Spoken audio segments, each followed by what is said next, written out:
पाठ दूसरा पंच परमेश्वर।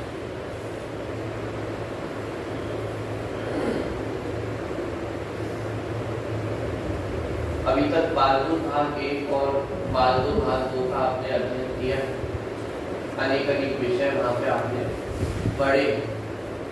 भगवान किसी कहते, तीर्थंकर किसी कहते, दोनों में क्या अंतर, ये सारी बातें आपने पढ़ी है, समझी। अब इतना सब कुछ पढ़ने के बाद जो हमारे आराध्य हैं, जिनको हम नमोकार मंत्र में नमस्कार करते हैं, ऐसे जो पंच परमेश्वरी है, उनके स्वरूप को यहाँ पर बताया जा रहा है। इसका पहला पाठ भी आपने देखा कि देव दर्शन स्तुति, कि वहां पर भी अति पुण्य उदय मम आया, प्रभु तुम्हारा दर्शन आया। कि हमारा पुण्य का उदय कब है? कि रुपए पैसे की प्राप्ति हो जाए, कुछ अच्छा भोजन प्राप्त हो जाए, जैसा चाहा वैसा हो जाए, तो पुण्य का उदय उसमें लगता है। लेकिन वास्तव में सच्चा पुण्य का उदय किसमें है?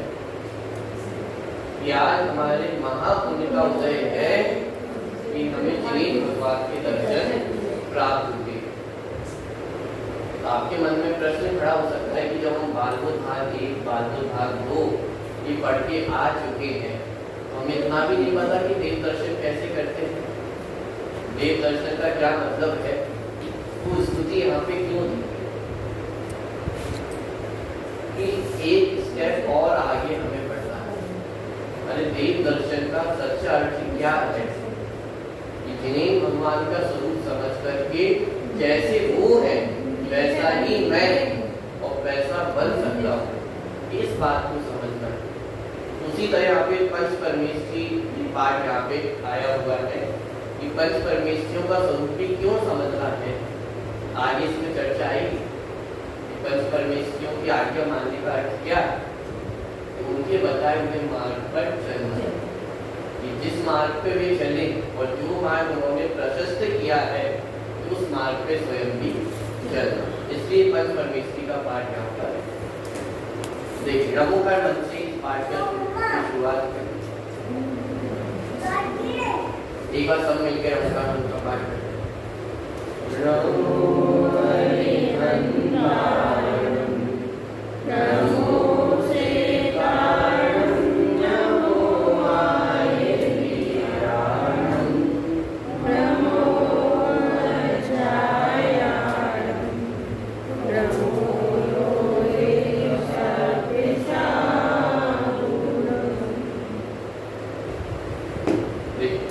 यह पंच नमस्कार मंत्र है। इसमें सबसे पहले पूर्ण वितरागी और पूर्ण ज्ञानी अनंत भगवंतों को और सिद्ध भगवानों को नमस्कार किया गया है। यह पंच नमस्कार मंत्र है। पंच नमस्कार मंत्र था जिसमें 5 परमेश्वरियों को नमस्कार किया गया, इसलिए पंच नमस्कार मंत्र है। इसमें सबसे पहले किसको नमस्कार किया?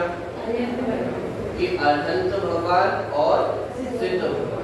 नमो अरिहंताणम, कि अनंत भगवान को नमस्कार। नमो सिद्धाणम, कि सिद्ध भगवान को नमस्कार।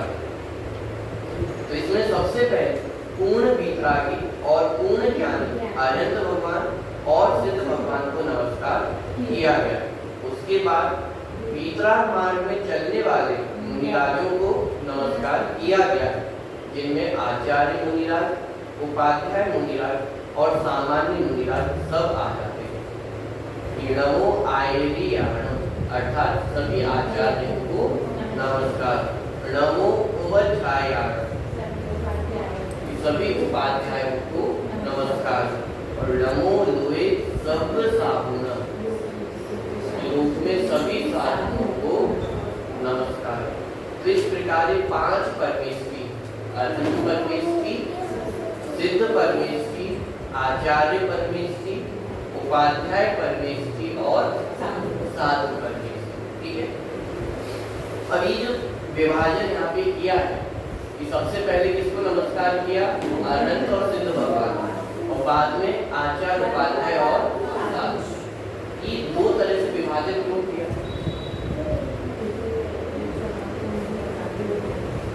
ये विभाजन पढ़कर के कुछ ख्याल में आ रहा है कि सबसे पहले जिसको हमने नमस्कार किया है कि अरहंत और सिद्ध परमेश्वरी, ये भगवान माने पूर्ण विग्राही और सर्वज्ञ, माने पूर्णता को प्राप्त है। सबसे पहले अरहंत और सिद्ध भगवान को नमस्कार। उसके बाद आचार्य, उपाध्याय और साधु परमेश्वरी, माने जो उस मार्ग पे चल रहे हैं, जिस मार्ग पे अनंत सिद्ध भगवान चलकर अनंत सिद्ध बने, उसी मार्ग पर आचार्य, उपाध्याय और साधु परमेश्वरी चल रहे हैं। तो इसलिए उन्हें भी यहाँ पे नमस्कार किया गया। अनंत, सिद्ध, आचार्य, उपाध्याय और साधु, इनको पंच परमेश्वरी कहते हैं। अरहंत आदि परम पद है, और जो परम पद में स्थित हो उन्हें परमेश्वरी कहते हैं। परमेश्वरी किसे कहते हैं? परम ईश्वरी, अर्थात जो परम पद में स्थित हैं उन्हें परमेश्वरी कहते हैं। परम पद अर्थात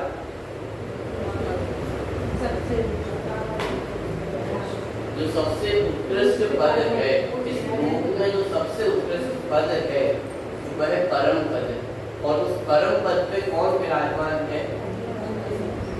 जो पंच परमेश्वरी विराजमान है। माने जगत में सबसे बड़ा पद किसका है? देश में तो प्रधानमंत्री सबसे बड़ा होता है, राष्ट्रपति सबसे बड़ा होता है, स्टेट में देखें, राज्य में देखें, मुख्यमंत्री बड़ा होता है। यानी हर क्षेत्र के अपने अपने अलग अलग पद होते हैं। एक बिजनेस है, कंपनी है, उसमें जो डायरेक्टर है वो सबसे बड़े पद पर है। माने हर फील्ड में अपने अपने सबसे बड़े पद होते हैं। लेकिन यहाँ पे तो सभी फील्ड्स में, इस लोक की जितनी फील्ड्स हैं उन सब में जो परम उत्कृष्ट पद है उसकी बात चल रही है। वो कौन सा पद है? जो पंच परमेश्वरी का पद है। एक तरफ में आपको बोलूं चक्रवर्ती और एक तरफ बोलूं साधु परमेश्वरी, किसमें वजनदारी ज्यादा लगती है? ये हम बोल तो रहे हैं, लेकिन अंदर में इच्छा किसकी रहती है?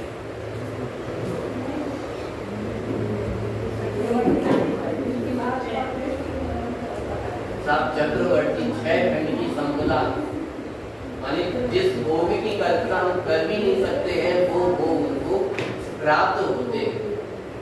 माने इतना पुण्य का होता है कि देव आकर के उनकी रक्षा में तत्पर रहते। तो ऐसी संपदा के धनी है वो चक्रवर्ती। और दूसरी ओर साधु परमेश्वरी है जिनके पास रंच मात्र भी परिग्रह नहीं।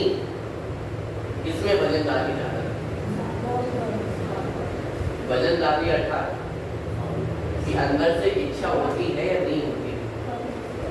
यदि ऑप्शन दिए जाए कि एक तरफ आपके पास ऑप्शन है कि आपको चक्रवर्ती जैसी संपदा मिल सकती और दूसरी तरफ रंच मात्र भी परिग्रह रखने की इजाजत नहीं, कौन सा स्वीकार हो? ये अंदर में विचार करनी होगी है।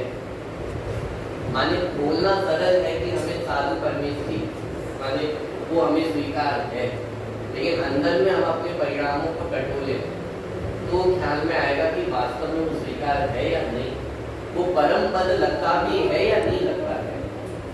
अभी तो यही लगता है कि चक्रवर्ती सबसे अच्छा पद है, कामदेव का पद सबसे अच्छा है, तीर्थंकर का पद सबसे अच्छा है। यहाँ पे ध्यान दें, पंच परमेष्ठी में तीर्थंकर नहीं, पंच परमेष्ठी में अरहंत और सिद्ध क्या अंतर? तीर्थंकर भी तो अरहंत भगवान होते हैं, दोनों में अंतर क्या है?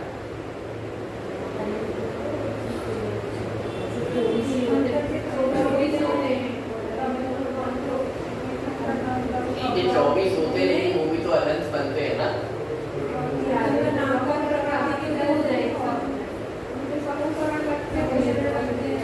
तीर्थंकर दशा वो पुण्य के उदय में प्राप्त होने वाली दशा है, और अरहंत दशा पुण्य के अभाव में होने वाली दशा है।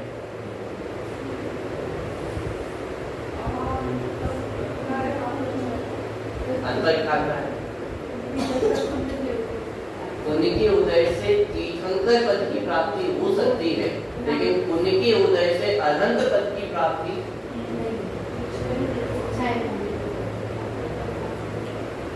पुण्य के उदय से तीर्थंकर पद की प्राप्ति होती, लेकिन पुण्य के क्षय होने से सिद्ध पद की प्राप्ति होती।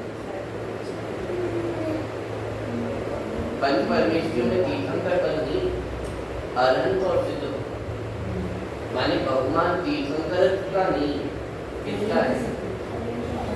अरहंत सिद्ध का। अरहंत भगवान इसलिए पूजनीय है कि उनका समक्षरण लगता है, देवगण आके उनकी पूजा करते हैं। समन्वय आचार्य ने लिखा, देवागम नमो यान चामरादि विभूत है, कि देव आकर के आपकी पूजा करते हैं, चामर आदि विभूतियां आपके पास हैं, आकाश में आपका गमन होता है, इसलिए हम आपको नमस्कार नहीं करते। कि आप समस्त दोषों से रहित हैं, इसलिए हम आपको नमस्कार करते। माने पुण्य पाप से रहित हैं, मोह राग से रहित है, इसलिए हम आपको नमस्कार करते हैं। कि बाहर का वैभव आपको, बाहर के वैभव के कारण हम आपको नमस्कार नहीं करते। तो जहाँ उन्होंने तीर्थंकरों को नमस्कार किया, तो वहाँ उनके तीर्थंकरत्व को नहीं, अरहंत दशा को नमस्कार है। जो मंदिर में प्रतिमाएं विराजमान है, वो किसकी है? अरहंत भगवान की प्रतिमाएं हैं। देखिए, तो जो परम पद में स्थित है, उन्हें परमेष्ठी कहते हैं। परम पद अर्थात जो इस जगत में सबसे उत्कृष्ट पद है, ये 5 है, अरहंत, सिद्ध, आचार्य, उपाध्याय और साध। ये 5 ही ऐसे पद हैं जो ग्रहण करने योग्य हैं। बाकी सारे पद जितनी जल्दी छूट जाए उतना अच्छा है। ये भी यदि ग्रहण करके बैठे रहे तो रास्ता नरक निकुंज की तरफ ही जाता है। चक्रवर्ती पद को ना छोड़े, क्या गति होती है? नरक गति होती है। क्यों? वो तो परिग्रह है, उनके उदय से कोई पुण्यात्मा नहीं बनता। उनके उदय में जो प्राप्त वस्तुएं हैं, कि उनको छोड़कर के जो जाते हैं, वो इन परम पद को प्राप्त करते हैं। तो जो परम पद में स्थित है, उन्हें परमेष्ठी कहते हैं। 5 प्रकार के होने से उन्हें पंच परमेष्ठी कहते हैं। पंच अर्थात 5 और परमेष्ठी जो परम पद में स्थित है। तो ऐसे 5 जीव हैं, अथवा कहें 5 प्रकार के जीव हैं जो इन परम पद पे स्थित होते हैं। कौन कौन से हैं? अरहंत, सिद्ध, आचार्य, उपाध्याय और साध। ठीक है, सबसे पहले अरहंत परमेष्ठी का स्वरूप यहाँ से देखते हैं। देखिए, जो गृहस्थपना त्याग कर, मुनि धर्म अंगीकार कर, निज स्वभाव साधन द्वारा 4 घाती कर्मों का क्षय करके अनंत चतुष्टय अर्थात अनंत दर्शन, अनंत ज्ञान, अनंत सुख और अनंत वीर रूप विराजमान हुए वे अरहंत। देखिए क्या परिभाषा है। इसको आप एकदम स्टेप्स में भी डिवाइड कर लेंगे तो याद करने में आसानी होगी। सबसे पहला पॉइंट, जो गृहस्थपना त्याग कर, गृहस्थपना त्याग कर अर्थात देखिए इस शब्द को समझने के लिए अगले पेज का सिद्ध भगवान की परिभाषा देखें। उसकी पहली पंक्ति, जो गृहस्थ अवस्था का त्याग कर, ठीक है, कुछ समानता दिखाई दे रही। अनंत भगवान की परिभाषा में क्या लिखा था? जो गृहस्थपना त्याग कर, और सिद्ध भगवान की परिभाषा में क्या लिखा? जो गृहस्थ अवस्था त्याग कर। दोनों में क्या अंतर?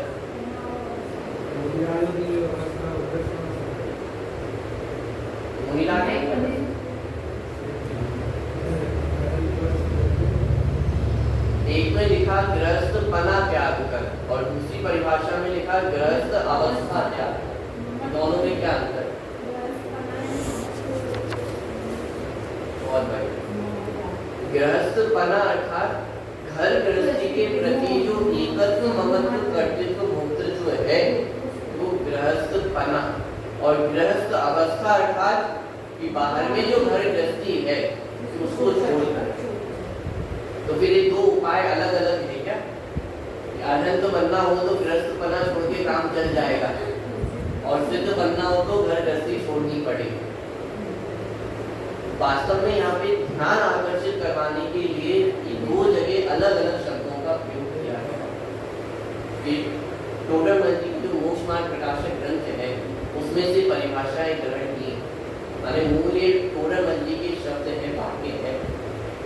उन्होंने दोनों जगह अलग अलग शब्दों का प्रयोग किया, एक जगह गृहस्थपना और एक जगह गृहस्थ अवस्था।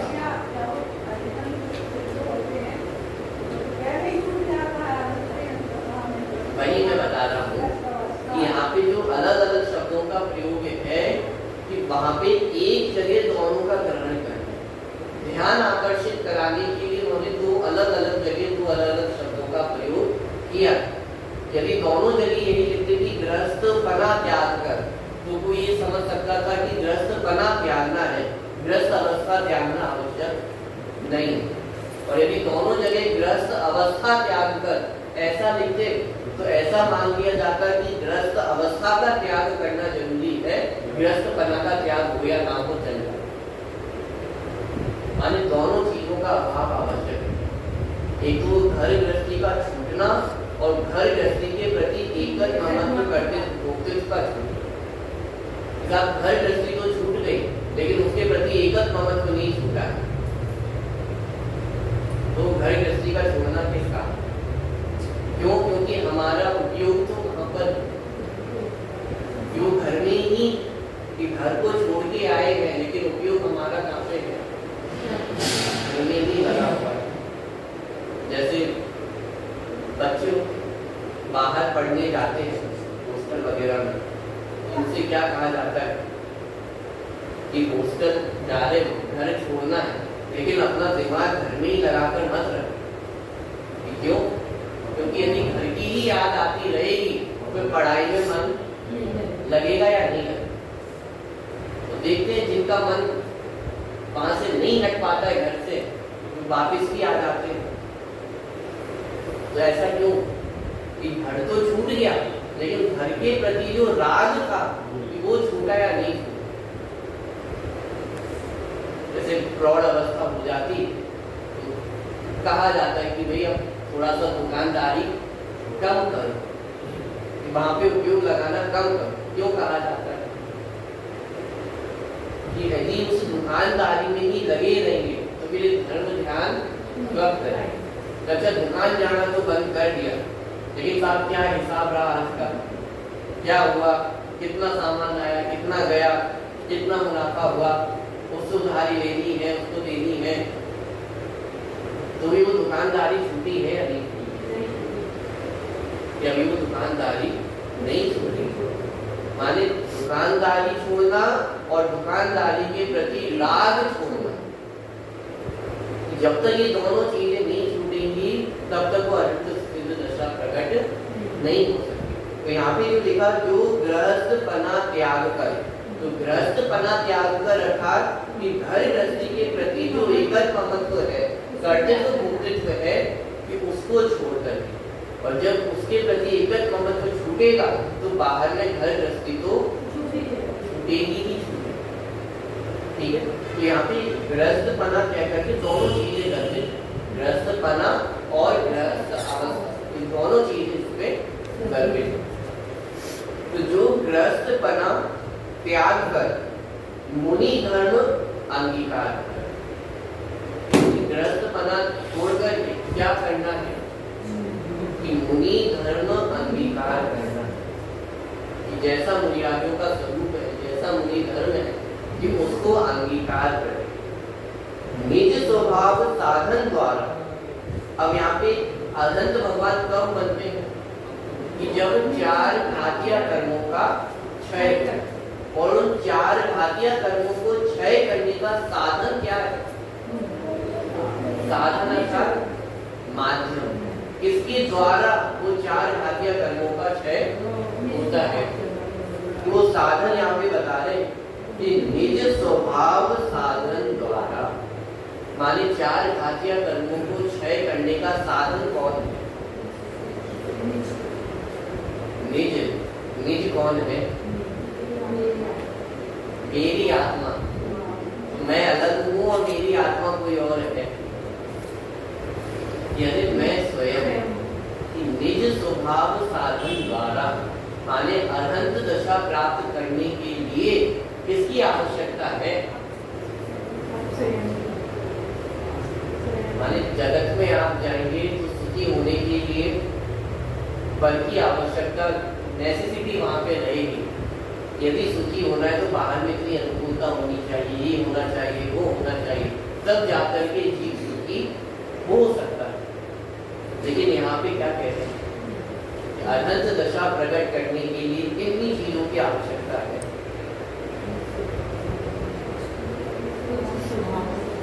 कितने रुपए पैसे होने चाहिए कम से कम वो अनंत दशा प्रकट हो? कितनी समाज में मान प्रतिष्ठा होनी चाहिए कम से कम कि वो सम्यक दर्शन प्रकट हो सके, अनंत दशा प्रकट हो सके? किस चीज की आवश्यकता है? कितना ज्ञान होना चाहिए कि वो अनंत दशा प्रकट हो सके? कम से कम ब्रह्मकार मंत्र तो याद होना चाहिए ना, उसके बिना तो अनंत दशा हो ही नहीं सकती। कम से कम 2-4 गाथाएं याद हो, भक्तांबर स्तुति याद हो, 2-4 स्तुतियां याद हो, कम से कम इतना ज्ञान तो होना चाहिए ना। किस चीज की आवश्यकता है? कि मैं अपने आप में परिपूर्ण हूँ, कि निज स्वभाव साधन द्वारा, कि मेरा जो स्वभाव है, कौन सा स्वभाव? जानने देखने का जो मेरा स्वभाव है, उस स्वभाव के द्वारा वो अनंत दशा प्रकट होती है, जिसमें अन्य किसी भी चीज की आवश्यकता नहीं है। माने कितनी स्वतंत्रता अन्यथा आपको कहीं मिले। माने तो अनंत दशा है, सुखी होने का उपाय है, मोक्ष मार्ग है, तो किसके हाथों में? स्वयं की आदि है, आत्माधीन वस्तु व्यवस्था है, पराधीन व्यवस्था नहीं। तो निज स्वभाव साधन द्वारा 4 घाती कर्मों का क्षय करके अनंत चतुष्टय, अनंत दर्शन, अनंत ज्ञान, अनंत सुख और अनंत वीर रूप विराजमान हुए हैं, वे अनंत। माने जब निज स्वभाव का आश्रय लिया जाता है तो 4 घातीय कर्मों का क्षय हो जाता है। अब देखिए 4 घातीय कर्मों का क्षय करने के लिए क्या करना पड़ा?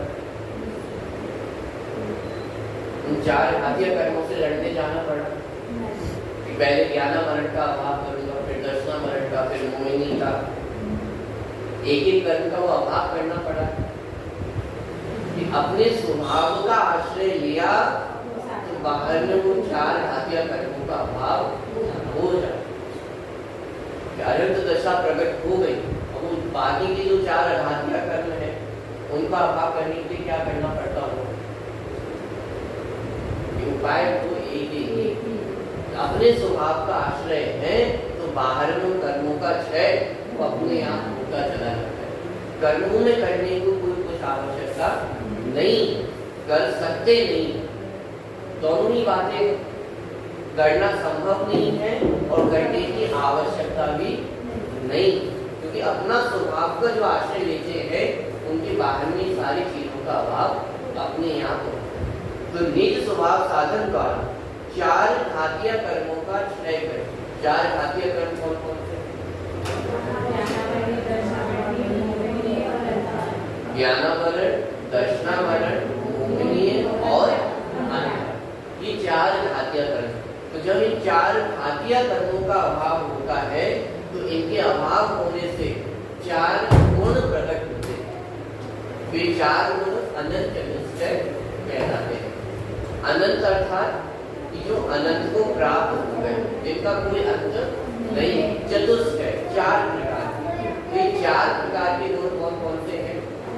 अनंत दर्शन, अनंत ज्ञान, अनंत सुख और अनंत वीर। अनंत दर्शन अर्थात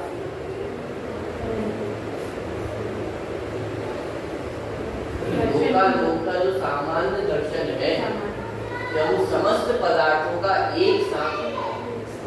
अनंत ज्ञान, लोकालोक के समस्त पदार्थों का ज्ञान एक साथ। संसार अवस्था में जहाँ क्षयक्षम ज्ञान है, वहाँ जो ज्ञान की प्रक्रिया है वो इस प्रकार होती है कि पहले दर्शन होता है और फिर ज्ञान। दर्शन अर्थात सामान्य प्रतिमा और ज्ञान अर्थात उसका विशेष ज्ञान। जैसे कोई भी वस्तु है तो पहले इतना ख्याल में आता है कि कुछ है, फिर जब ज्ञान कार्य करता है तो समझ में आता है कि अच्छा ये पुस्तक है, ये माइक है। लेकिन ये प्रक्रिया इतनी फास्ट होती है कि वो हमें पकड़ने नहीं आ पाता है कि कब दर्शन हुआ और कब ज्ञान। हमें तो ऐसा लगता है माइक को देखो और तुरंत माइक का ज्ञान हो गया, लेकिन उसकी जानकारी में पहले दर्शन होता है और फिर ज्ञान होता है। पहले एक सामान्य अवलोकन होता है, सामान्य प्रतिभास होता है कि कोई वस्तु, और फिर उसका विशेष ज्ञान होता है कि अच्छा ये माइक है, इससे क्या काम होता है। जो भी विशेषताएं है वो सब ज्ञान के खाते में चलेगा। लेकिन अनंत दशा में विशेषता है कि वहां पे पहले दर्शन और बाद में ज्ञान, ऐसा नहीं। दर्शन और ज्ञान दोनों ही एक साथ, माने संसार दशा में क्षयक्षम ज्ञान में तो पहले दर्शन और फिर बाद में ज्ञान होता है, लेकिन अनंत दशा में, सिद्ध दशा में वो अनंत दर्शन और अनंत ज्ञान वो दोनों एक साथ ही, माने लोकालोक का दर्शन और ज्ञान ये दोनों एक साथ ही होंगे, अलग अलग नहीं होंगे। तो अनंत दर्शन, अनंत ज्ञान, अनंत सुख, वो अनंत भगवान अनंत सुख की प्राप्ति होती है। और अनंत वीर, माने सामर्थ्य, तो अनंत सामर्थ्य की प्राप्ति होने को। तो इस प्रकार 4 गुणों की प्राप्ति होती है। ज्ञानावरण कर्म के अभाव में अनंत ज्ञान, दर्शनावरण कर्म के अभाव में अनंत दर्शन, मोहिनी कर्म के अभाव में अनंत सुख और अंतराय कर्म के अभाव में अनंत वीर। तो इस प्रकार 4 घातीय कर्मों का क्षय हुआ और 4 अनंत चतुष्टय प्रकट हुए। ठीक है, वे 4 अनंत चतुष्टय कौन कौन से हैं? अनंत दर्शन, अनंत ज्ञान, अनंत सुख और अनंत वीर। अनंत दर्शन कौन से कर्म के अभाव में प्रकट हुआ? दर्शनावरण। अनंत ज्ञान, अनंत सुख, अनंत वीर, अंतराय। ठीक है, याद रहे। चलिए, शास्त्रों में अनंत के 46 गुणों विशेषणों का वर्णन। अनंत परमेश्वरी के कितने गुण होते हैं? 46 गुणों का वर्णन प्राप्त होता है। उनमें कुछ विशेषण तो शरीर से संबंध रखते हैं और कुछ आत्मा से। 46 गुणों में 10 तो जन्म की अतिशय है, जो शरीर से संबंध रखते हैं। 10 केवल ज्ञान के अतिशय हैं, वे ही बाह्य पुण्य सामग्री से संबंधित तथा 14 देवकृत अतिशय। तो स्पष्ट देवों द्वारा किए हुए कि ये सब तीर्थंकर अरहंतों के ही होते, सब अरहंतों के नहीं। अब अरहंत भगवान की देखा जाए तो अवस्था की अपेक्षा 2 प्रकार के भेद किए जा सकते, एक तीर्थंकर अरहंत और एक सामान्य अरहंत। तीर्थंकर अरहंत कितने होंगे? एक युग में 24 ही होंगे, ठीक है। तो एक युग में भरत क्षेत्र में देखा जाए तो 24 और विदेश क्षेत्र में देखा तो विद्यमान 20 तीर्थंकर वो सदाकाल बने विराजमान रहते। तो जो तीर्थंकर अरहंत है, तो ये जो ऊपर अतिशय बताए गए, जन्म की अतिशय, केवल ज्ञान के अतिशय, देवव्रत अतिशय, ये जो अतिशय है ये मात्र तीर्थंकर अरहंतों की ही होते।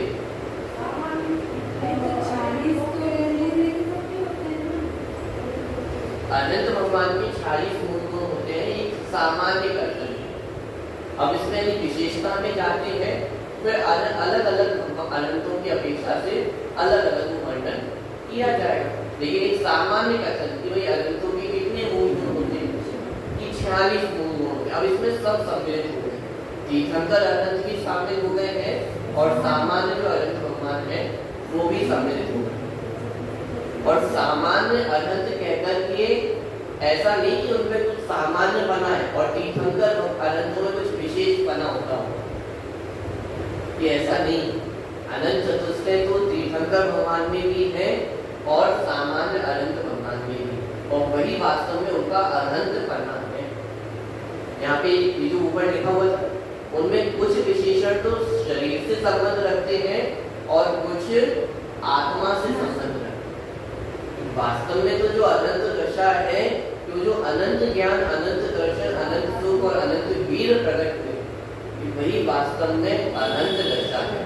अब ये जो बाहर में जो अतिशय है, देवगत अतिशय है, जन्म के अतिशय है, केवल ज्ञान के अतिशय है, ये तो शरीर से संबंधित रखने वाले अतिशय है। ये जो जड़ उद्गल के अतिशय है, ये आत्मा के अतिशय नहीं। 8 प्रातिहार्य बाह्य विभूति, किंतु अनंत चतुष्टय आत्मा से संबंध रखते हैं, अतः वे प्रत्येक अरहंत के होते हैं, अतः निश्चय से वे ही अरहंत के गुण। क्या कहा कि 40 मूल गुण, अब उनमें से 42 मूल गुण तो ऐसे हैं कि जो वास्तव में उनके हैं ही। बात समझ आ रही? 46 मूल गुण में से 42 गुण तो ऐसे हैं कि जो यहीं पर छूट जाने वाले हैं, सांस में जाने वाले नहीं है सिद्ध दशा, और सांस में जाने वाले नहीं है। इससे ख्याल में आता है कि वास्तव में उनके गुण नहीं। जन्म के अतिशय होते हैं जो तीर्थंकर भगवान होते हैं, क्योंकि जन्म के अतिशय होते हैं। तो जन्म के जो अतिशय है, माने जो जन्म से ही अतिशय होता है, कि वो आत्मा के है या शरीर से संबंध रखने वाले। तो जो शरीर से संबंध रखने वाले अतिशय है, वो तो यही छूट जाने वाले, क्योंकि जब शरीर सांस में नहीं जाने वाला है, तो शरीर के साथ संबंध रखने वाले जो अतिशय है वो साथ में जाए, वो तो यही छूट जाने वाले। बाहर में समझ शरीर आदि विभूतियां हैं, अष्ट प्रातिहार्य है, ये सब सांस में जाने वाले, ये सब तो यही छूट जाने वाली चीजें हैं। वास्तव में अनंत भगवान के मूल गुण हो सकते हैं या नहीं, विचार करने वाली बातें हैं कि जो छूट जाए तो उसको हम गुण कैसे करें। ज्ञान, दर्शन, सुख, वीर, ये यहाँ पर भी साथ में है और सिद्ध दशा में भी साथ में रहने वाले, ये वास्तव में उनके मूल गुण हैं। वास्तव में देखा जाए तो अनंत भगवान के कितने मूल गुण हैं? निश्चय से तो 4 ही मूल गुण हैं, अनंत ज्ञान, अनंत दर्शन, अनंत सुख और अनंत वीर। कल्पना करके देखें कि ये 4 गुणों को हटा दें, लेकिन 42 के 42 गुण हो तो अनंत भगवान है या नहीं?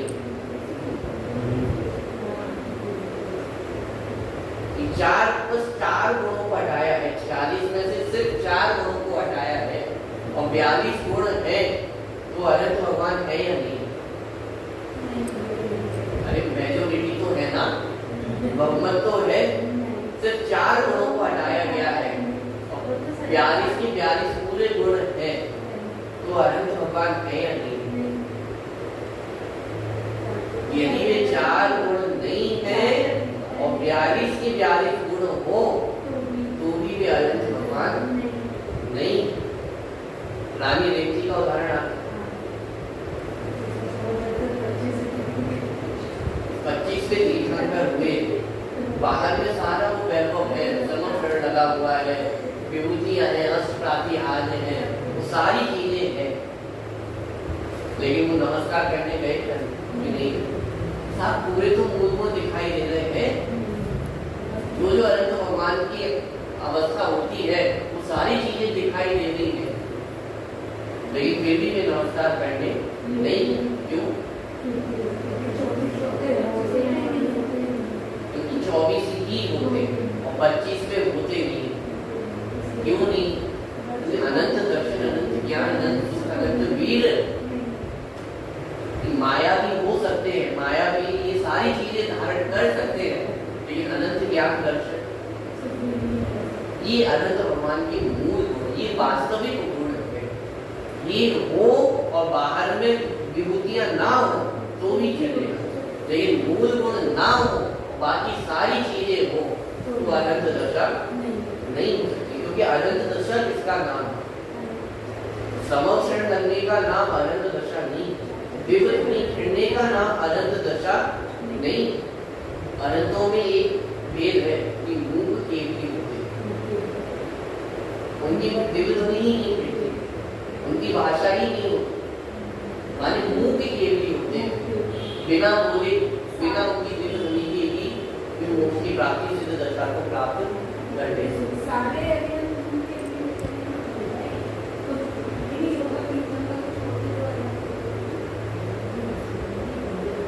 तीर्थंकर भगवान को छोड़कर के जो अन्य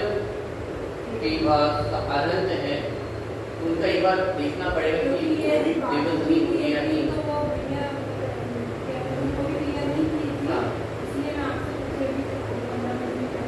वो इसका एक बार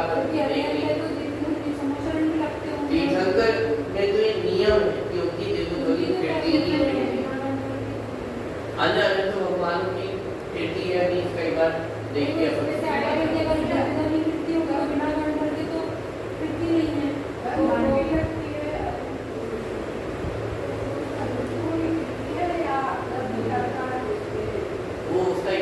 देखना पड़ेगा, समक्षरण तो जो तीर्थंकर भगवान है उनका लगता है, और जो अन्य सामान्य अनंत होते हैं, जो केवली होते हैं, उनकी गंध कुटी वहाँ पे विराजमान होती है, उनका उपदेश होता है या नहीं होता, ये एक बार देखकर देखना पड़ेगा।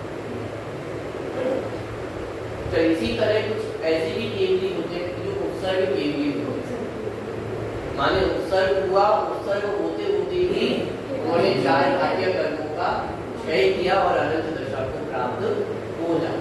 ये बहुत से प्रकार के अनंत भगवान हैं, लेकिन ये जो सारे प्रकार हैं वो कुछ किस तरह बने हैं, वे बनने के बाद किस अवस्था में है वो वेद, लेकिन उनका जो अनंतपना है वो सबका एक जैसा ही है, चाहे तीर्थंकर अनंत हो, चाहे मूक केवली अनंत हो, चाहे उपसर्ग केवली अनंत हो, कैसे भी अनंत भगवान हो, उनका स्वरूप कैसा है कि अनंत दर्शन, अनंत ज्ञान, अनंत सुख और अनंत वीर।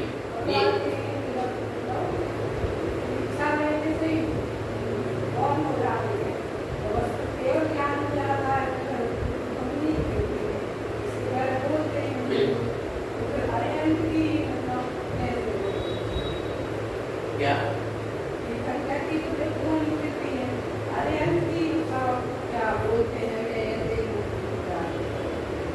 बोलना तो उनको भी संभव नहीं है, बाकी देव ध्वनि का जो गिरना है वो एक बार देखना पड़ेगा ग्रंथ से कि उनकी गिरती है या नहीं।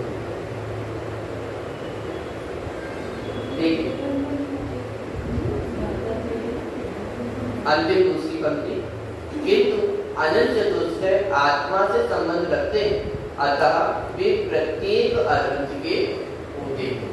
माने अनंत दर्शन, अनंत ज्ञान, अनंत सुख और अनंत वीर, ये प्रत्येक अनंत भगवान के होते हैं।